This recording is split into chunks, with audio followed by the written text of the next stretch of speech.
मेरा नाम सर्वजीत कुमार है, पिताजी का नाम नरेश राम। मैं नवाबगंज गांव से बिलोंग करता हूं। मेरा ज़िला लखीसराय हुआ, थाना सूर्यगढ़ा। हमने पढ़ाई करने की कोशिश की, अपने समाज को बदलने की कोशिश की।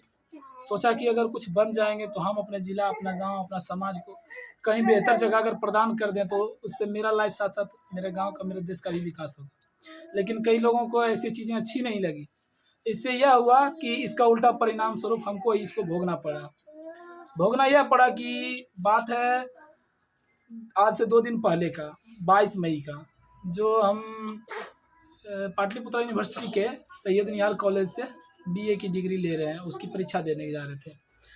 देने जाने के क्रम में तो कुछ नहीं हुआ, पर आने के क्रम में दोपहर लगभग 2 से 3 बजे के बीच में ट्रेन जब रुकी तो उसके मध्यकाल में ही क्या हुआ कि 2 लड़के जो मतलब कुछ कहीं ऊंची जाति के होंगे, हम पढ़ाई कर रहे थे। पढ़ाई करने के दरमियान उन्होंने मेरा बुक, यूपीएससी का और बीपीएससी का था, उसका बुक को फेंक दिया। फेंकने के बाद फिर हमने उठा लिया, कहा भाई चलो कोई बात नहीं। उसको गुस्सा लग गया कि क्या तुम कर रहा है, पर हमने उस बात को ज़्यादा एबिलिटी पर नहीं लिया। पर फिर हम पढ़ाई करना शुरू कर दिया। तो मेरा ईयरफोन को निकाल कर और मेरा मोबाइल को फोड़ने की कोशिश की, तो मोबाइल मेरा गिर गया नीचे। तो मोबाइल को भी उठा लें, कहा भैया बहुत हो रहा है, क्यों ऐसे कर रहे हैं। बोला कि नहीं, तुम लोग पढ़ लिख के तुम लोग रे आगे बढ़ेगा रे। जबकि वो दोनों लड़का हमको जानता था बढ़िया से कि ये दोनों लड़का नवाबगंज का है।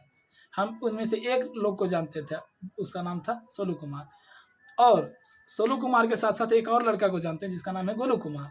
सोलू कुमार के पिताजी का नाम है अशोक सिंह, जो स्वर्गीय आज से 5-6 साल पहले उनकी मृत्यु हो चुकी है।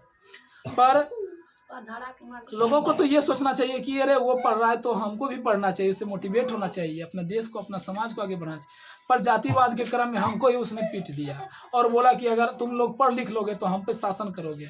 हम लोग ऊंची जाति वाला क्या भीख मांगेंगे, तुम लोग छोटे जाति मतलब ढाड़ी यादव ये सब जो अगर तुम लोग पढ़ लोगे, नवाबगंज अगर आगे बढ़ जाएगा तो सूर्यगढ़ क्षेत्र में तो तुम लोग बाबा बन जाओगे। तो हम लोगों को कहीं जीने का अधिकार नहीं रहेगा। उस जाति तो कहीं भीख मांगने पर ना तुल जाए। तो तुम लोग मतलब इस तरह करोगे तो हम पढ़ने नहीं देंगे, तुम्हारा जीवन बर्बाद कर देंगे। इस तरह का उसने हमको धमकी दिया। तो हमने इस पर थोड़ा सा अमल करते हुए, पर इसको हम तो उतना सोचे नहीं। और आज की बात है कि हमने 24 मई 2024 को सुबह निकला एग्ज़ाम देने के लिए। हम, मेरा दोस्त चंचल कुमार, अमन कुमार, शशि कुमार और एक है क्या कहते हैं, सुनिए ना, एक है और रामचंद्र राम जी का बेटा वो है विवेक कुमार। ये 4-5 दोस्त हैं, ना कभी किसी से लड़ाई करना ना बातें करना।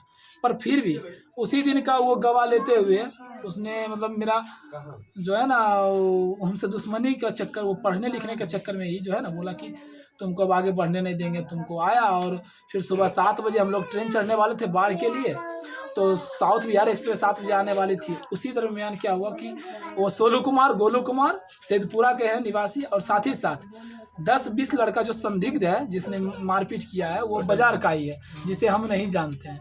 पर दो लोगों को बेहतर रूप से जानते हैं, जो कि दोनों लड़ाई में ही ये दोनों लड़का था। 22 मई के लड़ाई में भी और ये 24 मई के लड़ाई में भी वही दोनों मारा है। हाँ, वही दोनों लड़का ने मारा है, सोलू कुमार और गोलू कुमार। उसके साथी लोग ने मिलकर। जाति से भूमिहार था, और जाति में वो लोग भी भूमिहार है और बड़े जाति में है, जिसके कारण उसको थोड़ा सा मिर्ची लग गई थी हमको पढ़ने के कारण। और बस इतना ही है। उसके बाद मारने के बाद क्या हुआ कि 10-20 लोग थे, उसके बाद 5-5 लोग एक लोग को पकड़ के मार रहे थे। मेरा दोस्त को क्या हुआ कि मेरा दोस्त को चंचल कुमार जिसका नाम है, उसको ट्रेन के आगे फेंक दिया। संयोग की बात यह है कि हमको उसने पकड़ लिया, तो हम भी उसको पकड़ के उसके पैर खींचे तो वो निकल गया। निकलने के दरमियान क्या हुआ कि हम उसको लेके भागते जाए और पीछे से वार करता रहा। बेल्ट से वार करने के बाद, कुछ नोकदार या धारदार चीज़ से वार करने के बाद हमारे ये मतलब सर के पीछे का भाग उसने फाड़ दिया। फाड़ने के बाद दोनों तरफ फट गया। तो हमने किसी वहाँ के कोई लोग थे, उसने गमछी से बांध दिया माथा। ये गमछी से बांधने के बाद इतना खून से ये सना चुका था कि इसको पकड़ने वाला भी कोई नहीं था। पुलिस तो सिर्फ देखने लायक थी और कुछ करने लायक नहीं थी, क्योंकि लड़ाई के दरमियान पुलिस भी भाग गई थी और पुलिस को भी अपने जान का डर आ गया था कि इतना भीड़ में हम जाएंगे तो हमको भी क्यों नहीं पीट देगा। ठीक है, बस इतना ही कहेंगे। और उनको न्याय चाहिए, हम अपना समाज के लिए कुछ करना चाहते हैं, बस यही। Thank you.